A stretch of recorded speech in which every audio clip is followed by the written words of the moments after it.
Hello and welcome to the Mancunian Matters Live News Day. I'm Richard Baker. And I'm Ben Parsons, and today we'll be live in Manchester, hearing from Elise Brighouse and Sean Byrne.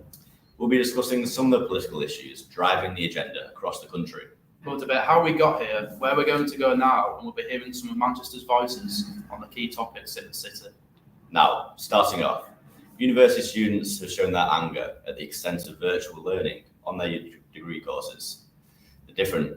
The problem is no different for Manchester students, and here's Ben Parsons with this report. Christmas signs in Piccadilly Gardens spells the end of the festive season in Manchester. Many thousands of university students are returning to the city from time at home to begin their studies in the third term of the academic year. Plenty of students will be relieved to return with many of the freedoms that they left the city with, after growing concerns over the rising rates in the coronavirus Omicron variant. A lockdown was feared by many students, but Prime Minister Boris Johnson has turned to the government's Plan B option, with face masks mandatory in shops and public transport, and COVID passes needed for some events in sport and entertainment. That means nightclubs and famous venues such as the Manchester O2 Ritz and Gorilla remain open to welcome the city's music lovers, and the hospitality industry can continue to recover. However, education has suffered during the pandemic, and many students remain frustrated that they are continuing to complete their degree through online lessons. William Hayden is a student at Manchester Metropolitan University, the second biggest university in the city, and like so many, he has had a challenging experience. My experience at university has been very challenging, especially doing quite a hands-on course like myself, doing a mechanical engineering course. A lot of it relies on a lot of collaborative work with sort of other students and getting into the workshop and doing a lot of hands-on work. It's been very challenging because so I'm in third year and second year haven't been able to go to the workshop once, haven't been in at all. In first year I was able to go in a little bit, so that was before the pandemic started, so that was quite good, it was quite enjoyable. But I'm not getting that face-to-face learning. I'm going in 6 hours a week, but it's just not enough. Compared to first year, I was in 15 hours a week, so you can see how the difference is so drastic. And me and a couple of my course mates, we've been starting to wonder how sort of the country's progressing. A lot of sectors, they're opening up. You can go to nightclubs, you can go to football games, surrounded by thousands of people. But the education system is still, particularly at universities, still quite backlogged. It's very, not enough is going on, not enough is happening to help students. These students are still missing out on campus life, where they will be able to interact with tutors and course mates to enhance their studies. Will is one of many continuing to complete most of his lessons at home, and has called for a reduction in tuition fees during the pandemic. I think there needs to be serious pressure on universities to either reduce the fees or subsidise people at university at the moment, because it's clear we're not getting the same level of teaching that other years have had, but still paying the same amount of money, and I don't think it's fair on university students at the moment. Manchester students are still learning from their university accommodation blocks, just a stone's throw away from their actual campus, and therefore the reduction of tuition fees. Now, Ben, we've just seen your video there. Now, why did you decide to focus on this topic? I think I decided to focus on student sort of frustration in particular because it's such a salient issue. Education system, how the education system's been affected by the COVID pandemic. We've seen the health sectors and things like that, but I think the university life has been so impacted. I think, as you saw on the video with Will Hayden, he's had no face-to-face learning at all, and it's affecting people's education drastically. And obviously, these people who are going out into the world of work won't have the same experiences of education and university that other people have had. So I think it's really important to highlight that issue.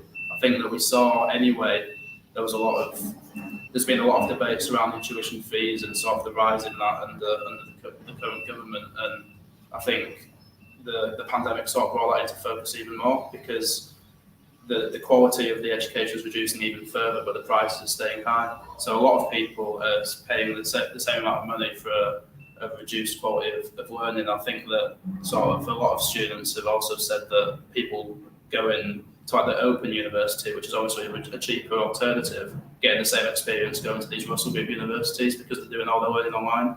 So I think it's important to sort of address this issue and keep it debated. And following on from that, what is the general feeling of Manchester students right now? I think the feeling, as I say, is frustration. I think I know a lot of my, students across Manchester myself, and people are desperate to get into the city. I know a lot of people sort of live on the outskirts of the city and are even very close to their campuses themselves, and they're not actually able to go in and get that feedback one-on-one, and they're sort of resorting to these Zoom classes, which can be broken up, and there's far more distractions at home, people's internet connection are poor in student houses. So there's a lot of issues there, and I think that it needs to be talked about, because students can't be forgotten about in this pandemic, as well as other sectors such as the health sector and things like that. Yeah, they certainly can't. Now, Sean, if I just come to you as a student yourself, obviously, how do you feel about all this? You know, they're paying £9,000, but you know, it's almost online learning. How do you feel about that? Yeah, I think during the last academic year in particular, we saw a lot of protests, and rightly so. They were angry at having to pay the same amount of fees for, well, a limited learning.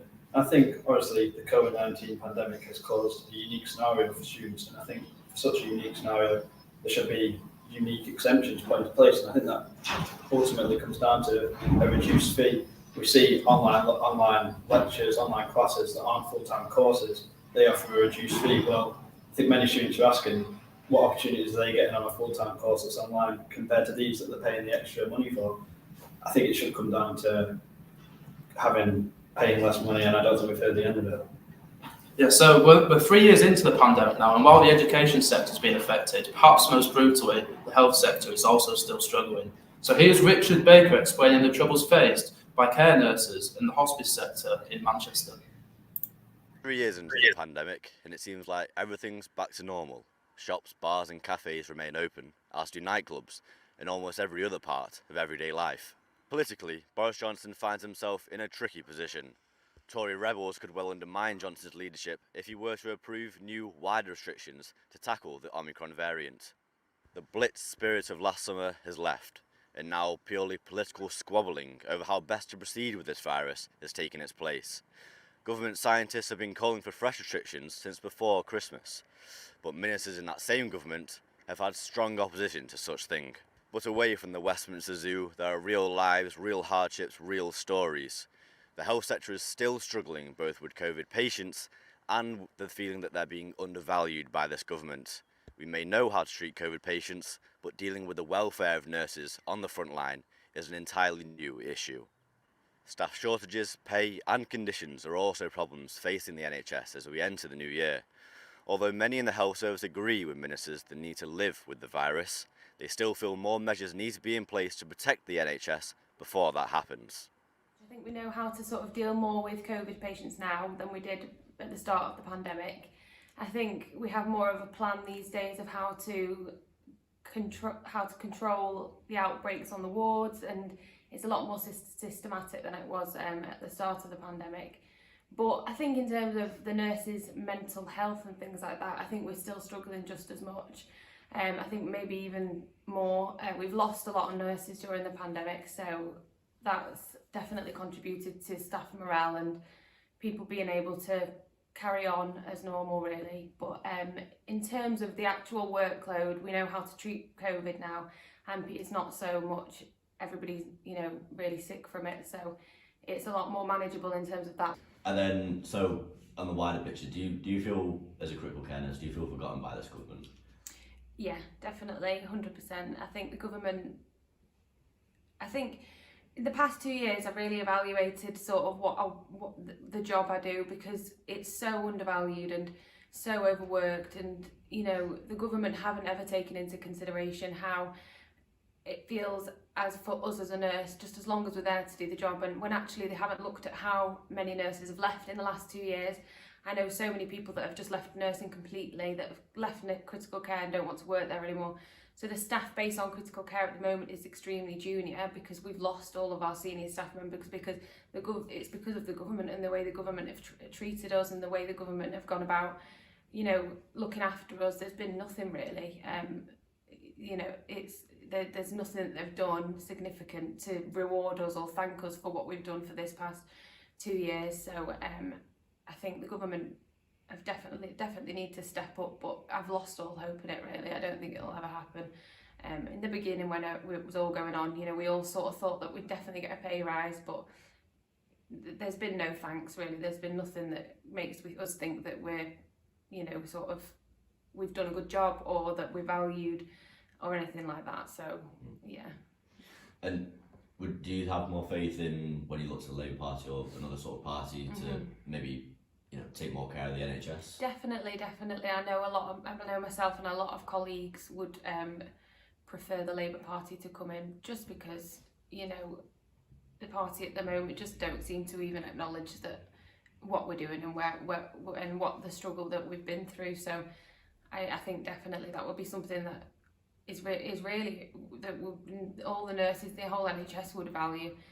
You know, as a nurse, you do nursing because you care, and I think the thing that is so frustrating is it's hard for us to sort of accept all of these, the government basically ignoring what's going on, because, you know, people are dying and people are suffering from this, and people are not, they're not surviving coronavirus, and the only way to stop that is for restrictions. But then at the same time, it's hard because I understand that, you know, we need to carry on. But I do feel like the government at the moment is very one-sided in the fact that I think they're more focused on just making the NHS, making the government, the UK government, survive than the people that live within that. You know, some things haven't changed. Some things completely haven't changed. And we're struggling in the NHS, not just for coronavirus. We don't have any resources because, you know, nobody's giving us any money, sort of thing. And then you see that they're able to open up these big hospitals, but they don't have the staff to fill them. So I think a lot of what they do is just all to make it look like they're doing something, when actually, when you're on the front line, you really don't feel like they're doing anything at all to try and help us. So that's probably been one of the most frustrating things. And like we said, I do think a lot of staff have left because of that reason, to be honest. So you feel that they're more concerned with saving their political lives rather than the citizens? 100%, yeah. And everything that you've seen with, you know, recently with them all having this get together when we were all supposed to be locking down, it's just a bit of a slap in the face as a nurse, to be honest with you. It's a bit of a, you know, it makes me wonder what they say to each other behind closed doors, basically, because, you know, we're all out here trying to do our best, trying to survive this mentally and physically as well. And, you know, the government are just completely ignoring everything that's going on. And it's really, really extremely frustrating, to be honest with you, as a nurse in the NHS. It's really hard to accept that we're under a government that don't seem to care at all. Ministers are split over how best to proceed in 2022. Chris Green, MP for Bolton West, and one of the Tory rebels who voted against Plan B measures in December, feels that given the strong uptake of vaccinations, it's now decision time for Number 10 to decide whether to allow education and the health sector to run as it did before the pandemic. From the outset, the government said the vaccination programme is the way out of the pandemic, Green said. With 52 million first, 47 million second, and 34 million third vaccinations having been delivered, combined with natural immunity, we are in a far better place now than at the beginning of the pandemic. The government and health system need to make a decision whether to carry on with their current COVID policy or return society to normal so children can resume a normal education and vitally important elective healthcare can be delivered by the system. The hospice sector is also having to adapt what they learned with previous variants to the new Omicron variant. Hospices in England have been relatively well treated by the government throughout these last 3 years, but staff are still finding it as hard as ever to adapt to reductions on visitation rules. The care that hospices give out has always been closely woven with the families of patients, but COVID and the new variant has put a stop to much of that. So in terms of the government's support, we were very pleased at the very beginning of all of this that the membership body, Hospice UK, managed to broker a deal with the government for some support for independent hospices. And what that meant was that there was money allocated to the hospice sector in return for offering up some capacity of beds to the NHS when required. So that's what helped a lot of hospices through the first wave. Now, with the Omicron and the current situation, it's just a nuance of that, really. It's not as severe for hospices, but it's the same. It's a different version of the same principles that were severe a couple of years ago. The one thing that has affected our staff, and this will be the same for all hospices, is the restrictions that we've had to put on visitors. For example, in normal times, pre-COVID times, the philosophy of St Anne's Hospice and all the hospices is anything goes. Generally, no visiting hours. Generally, the car parks are free. Generally, you can eat when you want. Generally, you can bring as many people in as you want. Sometimes you can bring your pets in. We've had donkeys sticking their head through the window when people need some support from their normal life. So all that had to go. So what distressed our staff, certainly our clinical facing staff, was the fact that we have had to severely restrict visitors to come and see the people they love at this very difficult time. And that has included when people are dying. We have had compassionate opportunities to relax the rules, but essentially, instead of anything goes, come as you want and we'll help you out, it's been one or two or three, depending on the circumstances, nominated visitors. So that's really affected hospice staff, because normally we get very much involved with the families. And then has any of the workers at St Anne's Hospice sort of expressed confusion that some of the rules, or lack of rules, should I say, in the outer world, and then when they come into the hospice, obviously it's PPE and all of that usual stuff? Our colleagues don't really seem confused about the way they have to live their lives outside and the way they have to work inside. We've been very clear since day one of this what the rules are. They have changed, and they are nuanced as we go through this process. But it's very clear. It's part of the not only the official contract of employment, but the unofficial engagement contract that we have. I'll bring you back to the point that St Anne's Hospice, as all the other hospices, are independent charities, and people choose to work at St Anne's Hospice because of their desire to give something back to the community, not because they want to be part of the NHS necessarily. Many of them have been part of the NHS, and some of them go on to work at the NHS. But we feel that we are embedded within our own community, and we come to it because it's a real privilege to look after people at the final part of their journey, and therefore subscribing to some of the rules and regulations, uncomfortable though some of them may be, is part and parcel of it. It's an unwritten rule that the patient is at the foremost of everything. It's not even unwritten, it's a written process. The patient is everything to us and the families, and so we have to keep them safe and we have to keep each other safe. Plan B measures are expected to be in place until at least the 26th of January. And speaking in the Commons last week, Boris Johnson said that we're experiencing the fastest growth in COVID cases we've ever known. Johnson must now straddle between keeping the country healthy and not angering those in his cabinet, like his Chancellor Rishi Sunak and rebels on the backbenches, by approving new restrictions that may harm the economy. With a general election in 2 years' time and potential leadership candidates already pruning themselves, it's vital for Johnson to win NHS support, whose doctors and nurses in Manchester and across the country have felt betrayed and ignored. The ceremonial clap for carers has worn thin, and those on the front line now want a clear promise for the future that the NHS will not be hung, drawn or quartered for the highest bidder as the country tiptoes its way out of this pandemic. So Richard, why did you focus on this area of the health sector in particular? Well, I thought it was incredibly important to focus on this topic because of course we're in a new year now, we're in January now. And yet, although with Omicron, we're seeing more cases than we've ever seen during the whole pandemic.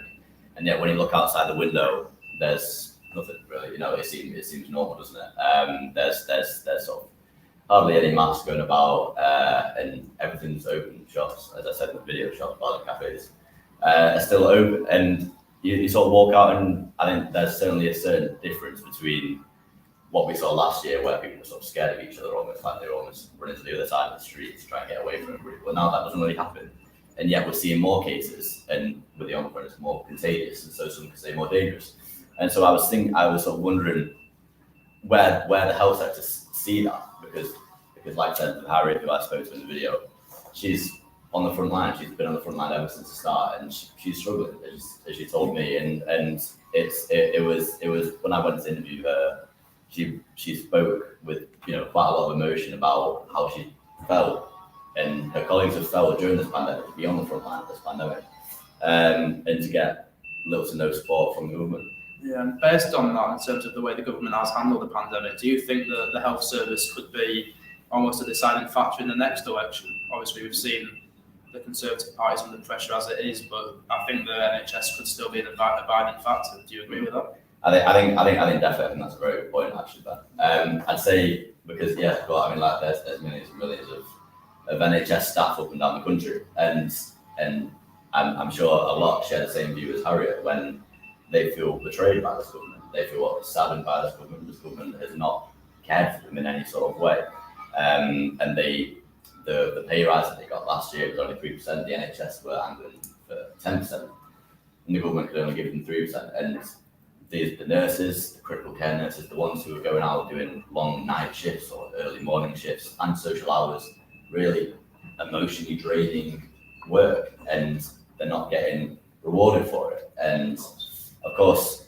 the odd clap that we did outside our doors in last summer or whatever it was quite nice, but obviously, that's just a thin veil, isn't it?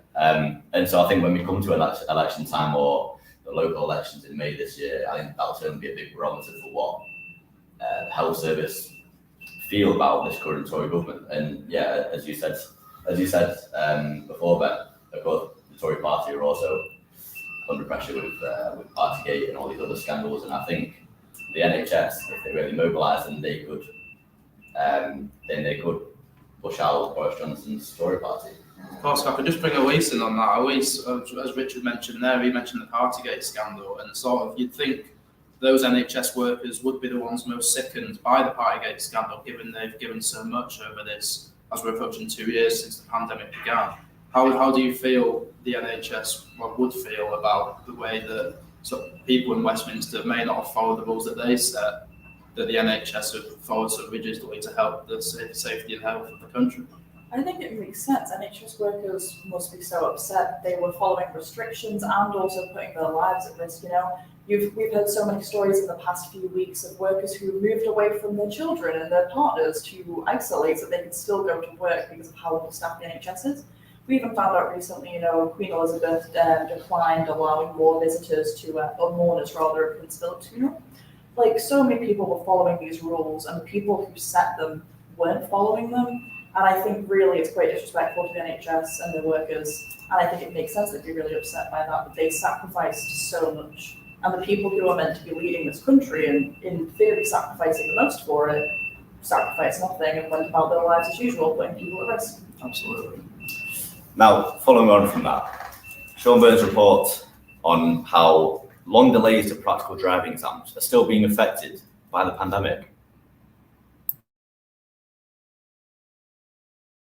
Passing a tougher task than ever before. In August 2020, just under 150,000 learners were waiting to sit a test. Now, 18 months on, AA Driving School estimate nearly 600,000 are still waiting due to pandemic-related issues. Sharon Marley, a driving instructor from Blackpool, explained the impact delays are having on her students. I just think they're frustrated, they want to get going, but waiting a period of time is about money as well. It's not about, you could get somebody through in 20 hours, but waiting 4 or 5 months going to be costed, to their families and stuff. So I had to plan it. They were in the car as ready as we could until the 10, then put it full on just before the test. Another has been theory tests. The current rule is that learners must sit a practical exam within 2 years of their theory.